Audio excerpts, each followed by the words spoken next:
हमारे पूज्य दादा गुरुदेव अनंत श्री विभूषित श्रीमन रामानुज प्रपन्नाचार्य गुरु जी 21 दिसंबर को उनकी तिथि थी। 29वां वैकुंठ उत्सव था। मैं 6 महीने की आयु में था तब गुरुदेव का भगवत धाम गमन हुआ, पर उन्हीं की कृपा है हम पर, हमारे पूरे परिवार पर, पूज्य पिताजी पर। श्रीमद् भागवत की ऐसी अद्भुत व्याख्या करते थे वो। इस प्रसंग में वो एक बहुत अच्छी बात कहते हैं। मातृ गर्भ में जब बालक होता है वो बहुत, सब माताएं जानती हैं, बहुत सेंसिटिव और बड़ा खतरे का समय होता है जब गर्भ में बालक होता है। आज भी पूरे विश्व भर में कितने बालक गर्भ में आने के बाद भी जन्म नहीं ले पाते, उनका वहीं से ही प्रस्थान हो जाता है। लेकिन भगवान ने सबके बालकों को तो नहीं बचाया।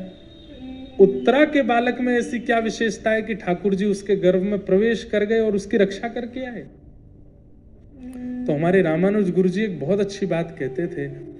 बोले क्योंकि ठाकुर जी को पता है, ये रामानुज गुरु जी पूज्य पिताजी के गुरुदेव, हमारे दादा गुरुदेव, शिक्षा गुरु, पिताजी के दीक्षा गुरुदेव तो श्रीमद गरुणध्वजाचार्य जी महाराज हैं।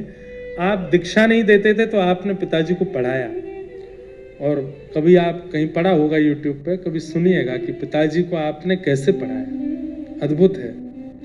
तो आप कहते थे कि भगवान ने ये देखा कि उत्तरा के गर्भ का जो बालक है ये कौन है। बोले कालांतर में भागवत का श्रोता है, मेरी कथा का श्रोता बनने वाला है। इसलिए ठाकुर जी ने उसको गर्भ में जाकर के रक्षा की, क्योंकि इसके श्रोता बनने से लाखों लोगों को कथा सुनने को मिलेगी। तो कहीं ना कहीं मैं और आप भी अपने मातृ गर्भ में भगवान के द्वारा रक्षित किए गए हैं, क्योंकि आज हम कथा सुन रहे हैं, हम भी कथा के श्रोता हैं। मातृ गर्भ में हम भी, हमारी भी रक्षण ठाकुर जी ने ही किया है। पूरे विश्व में जितने भी लोग जन्मे हैं, सब लोग जन्मे हैं अपने प्रारब्ध से, अपने पूर्व के कर्म से, अपने किसी कर्म की पूर्ति के लिए उनका जन्म हुआ।